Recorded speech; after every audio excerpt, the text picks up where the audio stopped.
Welcome to our channel. ఈ రోజు మనతో పాటు స్టోరీ టెల్లర్ రమగారు ఉన్నారు. నమస్తే రమగారు. నమస్తే జయ. రమగారు, చిన్నపిల్లలు మనము కొట్టినప్పుడు కానీ ఏదైనా ఒక సందర్భం వచ్చినప్పుడు దెబ్బకి దెయ్యం వదులుతుంది అంటాం. అసలు దానికి కనెక్షన్ ఏంటండి? అంటే మనం కొడితే దెయ్యం వదలటం ఏంటి? దీనికి సంబంధించి ఏమైనా స్టోరీస్ కానీ అసలు ఈ మాట ఎందుకు వచ్చింది, ఈ సామెత? బోల్డ్ అంత కథ ఉంది దానికి. అయితే దెబ్బకి దయ్యమే కాదు, దెబ్బకి దేవుళ్ళు కూడా బెదురుతారు. మరి పిల్లలకి ఒక దెబ్బ ఇస్తే ఇప్పుడు మామూలుగా అరిచేసి చచ్చిపోతాం, ఎంతసేపు అరిచినా వినరు. ఒక చెంపకాయ పడేసరికి పెద్ద రాగాన్ని తీసి మళ్ళీ కొడుతుందేమోనని రాగాన్ని మింగేస్తారు పిల్లలు సాధారణంగా. కాకపోతే పదే పదే కొడుతున్నాం అనుకో, దెబ్బకి ఏమి భయం ఉండదు. రేర్గా పడే ఒక దెబ్బ భయపెడుతుంది. కానీ చిట్టి పొట్టి దెబ్బలేస్తారు చెయ్య. ఏమిటో ప్రతిసారి చెప్పాలనుకుంటా, ఈ వాక్యం చెప్పేసేయాలి ఇప్పుడు. చెప్పండి. చిట్టి పొట్టి దెబ్బలేస్తే పిల్లలు చిక్కిపోతారు. ఇప్పుడు అటెళ్తూ ఇటెళ్తూ ఒక దెబ్బ అలా కొట్టకూడదు. చిన్న చిన్న దెబ్బలతోటి పిల్లలు సన్నబడిపోతారు. ఎందుకు రమ్మగారు అది అట్లా అంటారు. చిట్టి పొట్టి పెద్దవాళ్ళు చెప్తారు. నిజమే ఆ మాట. ఎప్పుడు చిట్టి పొట్టి దెబ్బలు తగులుతూ ఉంటే పిల్లలు అదురుతారు కదా. ముద్దుకి కొడుతున్నారని ముద్దు కాదు, సీరియస్ గానే ప్రతి చిన్నదానికి ప్రతి విషయానికి ఓ మొట్టికాయ, ఓ చెంపకాయ, ఓ దెబ్బ వేయటం అలా కాకుండా అసలు ఏం అనొద్దు. కొడితే సడన్ గా ఒకసారి ఒక పెద్ద దెబ్బ పడాలి. ఈ చిట్టి పొట్టి దెబ్బలు వేయకూడదు, దాంతో పిల్లలు చిక్కిపోతారు. మీరు కొట్టేవారా రమ్మగారు పిల్లల్ని? నేను గట్టిగా ఒక దెబ్బ ఖచ్చితంగా పడుతుంది జయ. చిట్టిపొట్టి దెబ్బలు నేను కొట్టను. ఇప్పుడు కూడా మా వాళ్ళకి మొట్టికాయలు పడుతూనే ఉంటాయి. నాకు బాగా కోపం వస్తే, అంటే వాడు మాట వింటలేదు అనుకో, జుట్టు బాగా అందుతాయి మా పిల్లలు ఇద్దరివి. జుట్టు పట్టుకుంటాను. నాకు జుట్టు పట్టుకుని అది ముద్దు తిట్టడానికి కూడా అదే పద్ధతి. నెత్తి మీద మొట్టికాయలు వేస్తూనే ఉంటాను. అంటే ఎవరు అందితే వాళ్ళకి మొట్టికాయలు పడుతూ ఉంటాయి. కాకపోతే ఈ మొట్టికాయలు వేయటం అంటే గట్టిగా కొట్టడం ఒక పద్ధతి. మనం చిన్న చిన్న దెబ్బలు కొట్టకూడదు పిల్లల్ని. కొడితే ఒకటే పెద్ద దెబ్బ. వాడికి ఆ దెబ్బ బెదురు ఉండాలి పిల్లలకి. కొడుతుందేమో అమ్మ అన్న భయం ఉండాలంట. కొడుతుంది, అంతేగాని ఎంతసేపు కొడుతుంటే కొడుతుంది, అంతకంటే ఏం చేస్తుంది, దీనికి అంతకంటే ఇంకేవి రాదనిపించేస్తుంది. అలా చేయకూడదు. ఎప్పుడో 10 రోజులకు 15 రోజులకు ఒక చెంపకాయ పడితే భయం ఉంటుంది. 10 రోజులకు ఒకసారి ఏమిటి నెలకోసారి కొడతావా? 10 రోజులకు ఒకసారి కొట్టకూడదా? నెలకు ఒకసారా? మరి ఎలా? అసలు పిల్లలు కొడతామా రమ్మగారు? గట్టిగా నోటితో చెప్పాలి కానీ మీరు కూడా కొట్టమని చెప్తున్నారా? మరి కొట్టకంటే కుదరదు. మరి దేవుళ్ళు కూడా భయపడతారు దెబ్బకి. అదే కానీ చెప్తున్నాను. చెప్పండి, స్టోరీ చెప్పండి. ఫైనల్ లో డిసైడ్ చేసుకుందరు. కానీ చిన్నప్పుడు న్యూస్ పేపర్లో, చిన్నప్పుడు అంటే నా చిన్నప్పుడు అంటే కనీసం ఇది 70s లో అనుకోండి, న్యూస్ పేపర్లో ఫుల్ పేపర్ ఉంటుంది. ఆ పేపర్ నేల మీద పరిచి మొదటి పేపర్ని ఇలా కొంచెం పైకి లేపితే రెండో పేపర్లో ఈ కార్నర్కి, అంటే పేపర్ ఇలా పెట్టుకుంటే ఇటువైపు కార్నర్కి అనమాట, రైట్ సైడ్ కార్నర్కి ఒక చిన్న కాలం ఉండి అక్కడ ఒక కథ వేసేవాళ్ళు. ఆ కథలో రకరకాల ఇంట్రెస్టింగ్ కథలు అండి. మొత్తం కథ అంతా కాదు, అది సీరియల్ లాగా కథ నడుస్తూ ఉండేది అనమాట. ఒక 5-6 బొమ్మలు లేదా 7 బొమ్మలు. ఒక్కొక్క బొమ్మకి ఇప్పుడు అమర చిత్ర కథలకు ఎట్లా వాక్యాలు ఉంటాయి, ఆ వాక్యాలు ఉండేవి. ఎవ్రీ డే నేను ఆ కథను వెతుక్కుంటూ ఉండేదాన్ని. ఆ కథ కావాలి. పేపర్ ఎవరి చేతిలో ఉన్నా మా నాన్నగారు చదువుతుంటే మధ్యలోకి దూరి, కుర్చీకి పేపర్కి, ఆయనకి మా పేపర్కి మధ్యలో దూరి ఆ కాస్త పేపర్ తీసి అది గబగబా చదివేయాలన్నమాట. అంత ఇంట్రెస్టింగ్గా ఉండేది. అలా చదివిన ఒక కథ ఇది. ఎంత పాతదో.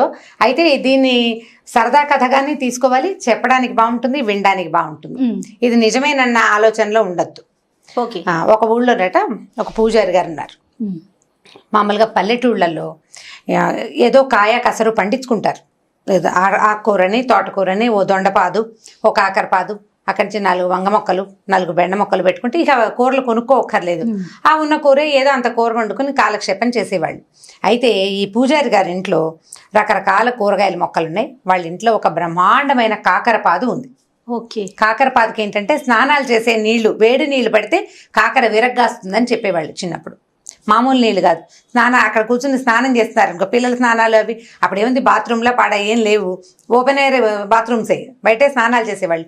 ఈ వేడి నీళ్లు, సునిపిండి నీళ్లు, నూనె నీళ్లు అవి తగిలితే కాకర విరగ్గాస్తుందని చెప్పేవాళ్ళు. అయితే వాళ్ళ తోటలో కాకర చెట్టు విపరీతంగా కాసేది, బోల్డ్ కాయలు. ఈ పూజారి గారికి ఓ 2-3 పిల్లలు ఉన్నారు. ఓ కొడుక్కి పెళ్ళయింది. చిన్నపిల్లలు ఏదో చదువుకునేవాళ్ళు. ఈ పెళ్ళి అయితే కోడలు కొత్తగా వచ్చింది. దానికి కాకరకాయ కూర మహా ఇష్టం. వీళ్ళింట్లో కూడా కాకరపాదు ఉంది. ఇంట్లో అందరికీ కాకరకాయ కూర ఇష్టం. అయితే అత్తగారు ఏం చేసేది, కాకరకాయ పులుసు కూర చేసేది. ఈ అమ్మాయికి వేపుడు ఇష్టం. వేపుడు చేసుకుందామంటే ఆ వేపుడు ఎందుకు, బోల్డ్ నూనె, అంత నూనెకి వేసుకోవడం తినడానికి మనం ఏమైనా గొప్పవాళ్ళమా? పులుసు కూరకైతే అంత తిరగమాత పెడితే సరిపోతుంది, తీయగా పుల్ల బెల్లం పెడితే పిల్లలు తినేస్తారని ఆవిడ ససేమిర వేపుడు చేసేది కాదు. పోనీ మీరు పులుసు కూర చేసుకోండి, నేను వేపుడు చేసుకుంటానంటే 2 కూరలు వండుకునేంత గొప్పవాళ్ళమా అని ఆవిడ తిట్టేది. దాంతో ఎంతసేపు కాకరకాయ కూర చూసినప్పుడల్లా దీనికి వేపుడు మనసులో మెదులుతుండేది ఈ పిల్లకి. అత్తగారు ఒప్పుకునేది కాదు. ఏం అత్తగారండి? ఆవిడ ఒక అత్తగారు మరి. ఓకే. పాతకాలం అత్తగారు. అక్కడి నుంచి ఏమైంది, కొన్ని రోజులు ఇలా గడిచాక ఓ రోజు ఏదో కూరండు తిన్నారు. మర్నాడు పొద్దున్నే ఇంట్లో ఉన్న చిన్నపిల్లలేమో బడిలోకి వెళ్ళిపోయారు. అత్తగారికి పక్క ఊరు నుంచి కబురు వచ్చింది, వాళ్ళ అక్కయ్య కూతురు కానీ ఎందుకు సిద్ధంగా ఉంది, కాస్త తోడు రావాలి అని అడిగారు. అడిగేసరికల్లా మామగారు అన్నాడు, నువ్వు అబ్బాయి వెళ్ళండి అని చెప్పారు. చెప్పేసరికల్లా ఆ మామగారేమో ఆయన ఏదో పౌరోహిత్యం చేసుకోవడానికి ఊరి మీదకి వెళ్ళిపోయాడు. భర్త అత్తగారు ఇద్దరు కలిసి పక్క ఊరు పురుడు వేయటానికి వెళ్ళిపోయారు. ఈ పిల్ల ఒక్కతే ఉంది. సరే ఆవిడ ఏమంది, పొద్దున ఏదో వండాను కదా వంట, అన్నం తినేసేయి, ఆ పశువుల దగ్గర బాగు చేయి, ఏవో 10 రకాల పనులు, మామూలుగా ఇంట్లో ఉండే ఆడపిల్లలకి అప్పచెప్పే 10 రకాల పనులు అప్పచెప్పింది. మధ్యాహ్నం అయ్యేసరికి పురుడెళ్ళగానే నేను వచ్చేస్తాను, సాయంకాలం ఆవు పాలు తీయాలి, ఈ కథ ఏదో చెప్పి వెళ్ళిపోయింది. ఈ పిల్ల ఏం చేసింది, 4 పనులు సవరించుకున్నాక అన్నం పెట్టుకుందామని అనుకుంది.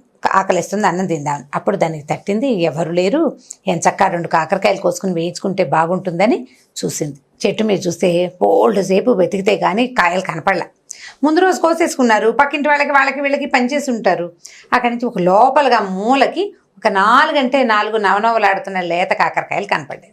అమ్మయ్య దొరికినాయిరా నాయన అని ఆ 4 కాకరకాయలు కోసుకొచ్చి ఏం చేసింది, అంత నూనెసి కాస్త చకచకా వేయించుకుంది. కానీ ఏమనుకుంది, ఇక్కడే కూర్చుని తాపీగా తింటూ కూర్చుంటే అత్తగారు వచ్చేస్తే పట్టుపడిపోతాము, నీళ్ళకెళ్ళి తింటే సరిపోతుంది. నీళ్ళకెళ్ళాలంటే చెరువుకి బిందు బుచ్చుకు వెళ్ళాలి, ఒక అరగంట 30 గంట పడుతుంది.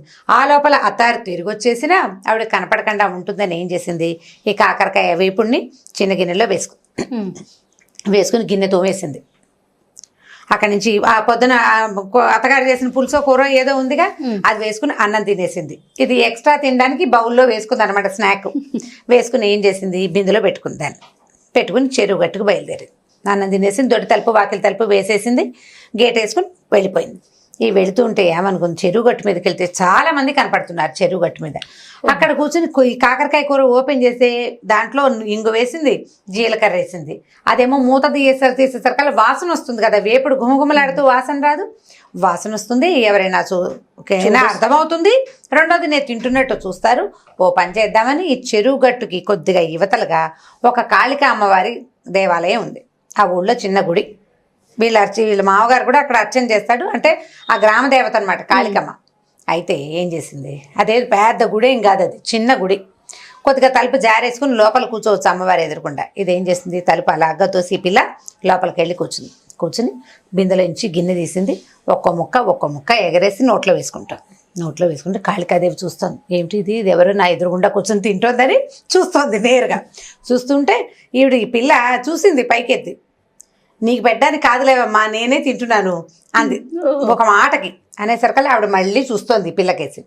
ఇది తింటుంటే నీకు డ్రైగా ఉన్న ముక్కలు తినేసరికి మనకేమవుతుంది, గొట్టొచ్చి ఎక్కిళ్ళు వస్తాయి. అటు ఇటు చూసేసరికల్లా ఏమైంది, కూరలో నూనె తక్కువైంది, నూనె తక్కువగా ఉంది, అందుకే గొట్టొస్తుందని దీపారాధన పెడతారు కదా, ఆ దీపారాధన నువ్వుల నూనెని కొద్దిగా అలాగా ఒక చెంచాడు కూరలోకి పడేలాగా వంచి దీపారాధన అక్కడ పెట్టింది. కూర ముక్కలు కదిపింది ఇట్లా చిన్న గిన్నెని.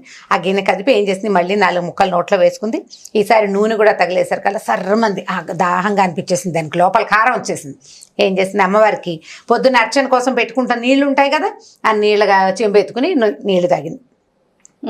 ఆవిడ అదే పనిగా చూస్తూ పోస్తుంది, ఇందుంపదేగా గుళ్ళోకి వచ్చి ఎంగిలి వండిన పదార్థం పోనీ నాకు నైవేద్యం అన్నా కాదు, అది తినేస్తూ నా దీపారాధనలో నూనె పోసుకుంది, నా నీళ్ళే తాగేస్తోంది, గుడంతా ఎంగిలి చేస్తుంది నా అని ఇలా ముక్కు మీద వేలేసుకుంది అమ్మవారు కాళికాదేవి. ఈ పిల్ల తినేసింది, దానికి తిండి గోలే కానీ ఈ అమ్మవారి గోల లేదు. తినేసి కబకబా లేచి బయటకు వెళ్ళిపోయింది, తలుపు దగ్గరగా వేసి. అమ్మవారిని అది చూడలేదు, ఆ పిల్ల చూసుకోవాలి, ఆ కోడలు వెళ్ళిపోయింది. చెరువులోకి వెళ్ళింది, కామ్గా ఈ గిన్నె గడిగేసేసింది, తుడుచుకుంది. కాసిన మా చెరువు నీళ్ళు గుక్కడి దాగి ఓ బిందె నీళ్లు ముంచుకుని లాలా అని పాట పాడుకుంటూ ఇంటికి చేరిపోయింది. చేరిన తర్వాత ఏమైంది, మీది మధ్యాహ్నం కదా, 12 గంటలకో 11:30కో సాయంకాలం అయింది. సాయంకాలం దీపారాధన చేయటానికి అర్చకుడు గుళ్ళోకి వెళ్ళేసరికల్లా అమ్మవారి ఇట్లా ముక్కు మీద వేలేసుకుని కనపడుతుంది. అయ్యో రామా, కాళికాదేవి ముక్కు మీద వేలేసుకుంది, ఏదో అపరాధం జరిగింది ఊళ్ళో అని గోల మొదలైంది. వీళ్ళింటి దాకా రాలేదు, ఊరంతా తెలిసింది. ఆ రోజులు ఏంటంటే పెందరాళ్ళే పడుకునేవాళ్ళు కదా, వాళ్ళల్లో వాళ్ళు చెప్పుకున్నారు, రేపు పొద్దున్నే చూడాలనుకున్నారు. తెల్లవారేసరికల్లా ఊరంతా పొక్కిపోయింది. అమ్మవారు ముక్కు మీద వేలేసుకుంది కాబట్టి ఇప్పుడు జాతర జరిపించి అక్కడ ఒక ఉంటాడు మరిడయ్య అని ఒక ఆయన ఉంటాడు, లేదా గురవయ్య అని ఉంటాడు. ఆ గురవయ్య ఒంటి మీదకి వచ్చి ఏం జరిగిందో చెప్తుంది అమ్మవారు. ఈ అమ్మాయి అనుకుంది కొంప మునిగిపోయింది, నిన్న నేను కాకరకాయ కూర తింటా చూసిందో ఏమిటో, అందుకే ముక్కు మీద వేలేసుకుంది. ఇప్పుడు గురవయ్య ఒంటి మీదకి వచ్చింది అనుకో అమ్మవారు, నిజం చెప్పి ఫలానా పిల్ల ఫలానా పూజారి గారి కోడలు కాకరకాయ తిన్నది, ఎంగిల్ చేసింది, నీళ్ళు తాగింది, దీపారాధన నూనెంతా వాడేసింది అని చెప్పేస్తే ముందు ఊళ్ళో పరుగు పోవటం పక్కన పెట్టి కాకరకాయ కూర వండుకు తిన్నందుకు అత్తగారు ఏమంటుందో అని భయపడి ఈ పిల్ల ఏం చేసింది, గబగబా బిందుచ్చుకుని మంచినీళ్ళకి వెళ్తున్నానని చెప్పి గుళ్ళోకి వచ్చింది. గుడి దగ్గర జనం అంతా చేరేసరికి ఈ పిల్లంది అందరూ తలా ఒకటి వచ్చి దండాలు పెట్టుకుంటున్నారు. మా అమ్మ మా తల్లి మేకనిస్తాం, గొర్రెనిస్తాం, కోడినిస్తాం, ఏం జరిగింది ఏమిటో చెప్పు, నువ్వు ప్రశాంతంగా ఉండు, నువ్వు ముక్కు మీద వేలు తీసేయి. మా అమ్మ అంటే ఏమీ లేదు, ఆవిడ అలాగే కళ్ళు పెద్దవి చేసి చూస్తుంది, ముక్కు మీద వేలు మాత్రం అలాగే ఉంది. సరే వీళ్ళు ఏమనుకున్నారు, ఎవరందరూ తలా ఒక మొక్కు చెప్పండిరా, ఏ మొక్కుకైనా అమ్మవారికి నచ్చితే వేలు తీసేస్తుంది అన్నారు. ఎవరేం చెప్పినా ఆవిడ కదలటలా అటగే పెట్టుకుని ముక్కు మీద వేలు. ఈ అమ్మాయి ఏం చేస్తుంది, నేను కూడా చెప్తా అంటే వీళ్ళు ఏమనుకున్నారు, బ్రాహ్మణులు పూజారి గారి కోడలు బాగా మాటకారి చక్కగా చురుగ్గా ఉంటుంది, ఇదేదో చెప్తుందంటే మీరందరూ బయటికి వెళ్ళిపోండి, నేను అమ్మవారితో మాట్లాడతానంది. వెళ్ళి నుంచుంది ఎదురుకుండా. ఏమమ్మా, నేను కాకరకాయ కూర తింటే మాత్రం నువ్వు ముక్కు మీద వేలేసుకుంటావా? ఇప్పుడు వాడు ఎవడికో ఒంటి మీదకి వచ్చి చెబితే మా అత్త నన్ను బతకనిస్తుందా? నీ సొమ్మేం పోయింది? నువ్వు హాయిగానే ఉన్నావు, అత్తలేదు, ఆడపడిచిపోరలేదు, నీకు అత్తగారు ఉంటే తెలిసేది. తీ ముక్కు మీద వేలంది. ముక్కు మీద వేలు తీసేయి. ఇప్పుడు నువ్వు చెప్పావో గురవై ఒంటి మీదకి వచ్చి నువ్వు చెప్పావా, నేను చచ్చానే, మా అత్తగారు నన్ను బతకనివ్వదు, నీకు అత్త లేదు, ఆడపడుచు లేదు, నీకు ఎలా తెలుస్తుంది నా నొప్పి? నీకు కూడా ఒక కూర అంటే ఇష్టమయ్యి వాళ్ళు వండుకొని ఇవ్వకుండా చేస్తే అప్పుడు కదా నీకు తెలిసేది నొప్పి. తీ ముక్కు మీద వేలు నువ్వు అనేసరికల్లా ఆవిడ అలాగే చూస్తుంది, ముక్కు మీద వేలు తీర. ఇక ఈ పిల్ల కేకలేసింది, చెప్పింది, ఏం చెప్పినా ఆవిడ మాత్రం కళ్ళు అలాగే ఉనిమి చూస్తుంది, ముక్కు మీద వేలు మాత్రం తీట్ల. పిల్ల ఒళ్ళు మండిపోయింది. ఏంటి నువ్వు, నీ గద్దరితనం ఏమిటమ్మా, నాకు అర్థం కాదు. నేను కూర వండుకు తింటాను తప్పైతే నువ్వు ముక్కు మీద వేలేసుకోవడం కూడా తప్పే. పాపం పిల్ల పుట్టింట్లో చక్కగా వేయించుకు తినేది, ఇక్కడ పులుసుకూర తినాల్సి వస్తుంది అన్న ఆలోచన లేదు చూడు, నువ్వేం తల్లివి, ఉండు నీ సంగతి చెప్తానని బిందె పట్టుకెళ్ళింది కదా, బిందెలో ఒక గుండ్రాయి పట్టుకెళ్ళింది, ఇంట్లో ఇచ్చి ఆ గుండ్రాయి అవుతుంది. వేలు తీస్తావా, ముక్కు పచ్చడి చేయమన్నావా, తీ ముందు అనగానే ఆవిడేమనుకున్నా, దిందు పదక ఇది అంత పని ఇంత పని చేస్తుంది, ఎందుకంటే అది చేసిన పనే అలాంటిది. పైగా ఇందరు మనుషులుంటే వాళ్ళందరినీ బయట నుంచోబెట్టి ఇలా పోట్లాడుతుందంటే ఇది ఆ పనైనా చేస్తుందని ముక్కు మీద వేలు తీసేసింది కామ్గా ఆవిడ. దీంతో పెట్టుకోకూడదు, సరేలే అత్తగారు పాపం కూర తినివ్వట్లేదు, ఏదో చేసుకుంది, దాని మాట కరెక్టే కదా అని ఆలోచించుకుని కాళికాదేవి ముక్కు మీద వేలు తీసి కామ్గా చేయి కిందకి పెట్టుకుంది. ఈవిడ అమ్మాయి ఏం చేసింది, తీసేసిందని అందరికీ చెప్పింది. అందరూ వచ్చి చూశారు. చూడంగానే అమ్మ పూజారి గారి కోడలు ఎంత భక్తురాలు, అమ్మవారితో నేరుగా మాట్లాడి ముక్కు మీద వేలు తీయించేసింది అని చెప్పి ఇక ఆ పిల్లని ఇక మామూలుగా కాదు, నువ్వే రోజు అమ్మవారికి వచ్చి పూజ చేయాలమ్మాయి అని చెప్పి ఇక ఎంతో ముద్దుగా చూసేశారు. అత్తగారు కూడా తన కోడలు ఎంత మహాభక్తురాలో తెలుసుకుని అప్పటి నుంచి దానికి ఇష్టమైన కాకరకాయ వేపుడే వండి పెడుతూ అమ్మవారి ప్రధాన గణంలోకి ఈ పిల్లని చేర్చేశారనమాట. ఆ అమ్మాయి కూడా అప్పుడు ఆ క్షణానికి తను తప్పించుకోవాలి కాబట్టి అమ్మవారితో పోటాడింది, కానీ అది భక్తి కాకపోవడం ఏం లేదు దానికి. ఆ తర్వాత నుంచి అమ్మవారిని నిత్యం చక్కగా సేవించుకుంది. పూజారి కూడా బాగా, ఈ పిల్ల ఏముంది రోజు గుళ్ళోకి వచ్చి పూజ చేసే వాళ్ళకి సంపద ఆటోమేటిక్గా వస్తుంది. తర్వాత వాళ్ళ కుటుంబం బాగుపడింది. కాకరకాయ ముక్కల ద్వారా ఈ పని చేసింది అనమాట. ఆవిడకి భయం వేసింది కదా, దెబ్బ అంటే దెబ్బ దేవుడికి కూడా గురువే. ఎప్పుడు మనం మామూలుగా తెలుగులో చెప్తారు, సామెతలు చెప్పుకుంటామా, సంస్కృత సామెతలు కూడా కొన్ని మనం చెప్తాం. దండం దశగుణం భవేత్ అని. దండం అంటే ఒక దెబ్బ 10 రకాలుగా పనిచేస్తుంది.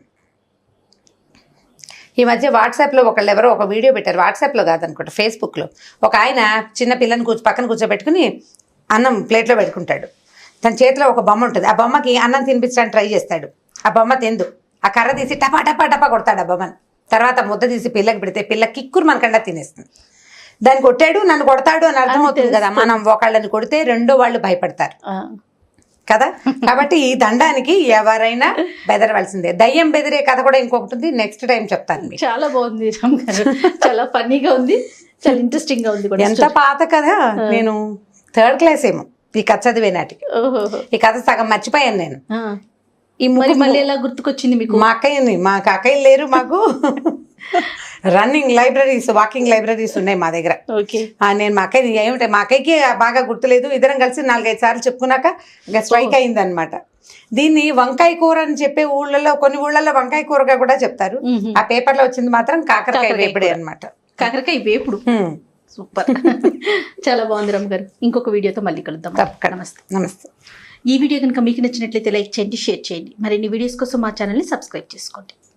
సుమన్ టీవీలో మీ పర్సనల్ అండ్ బిజినెస్ ప్రమోషన్స్ కోసం కింది నెంబర్కి కాంటాక్ట్ చేయండి.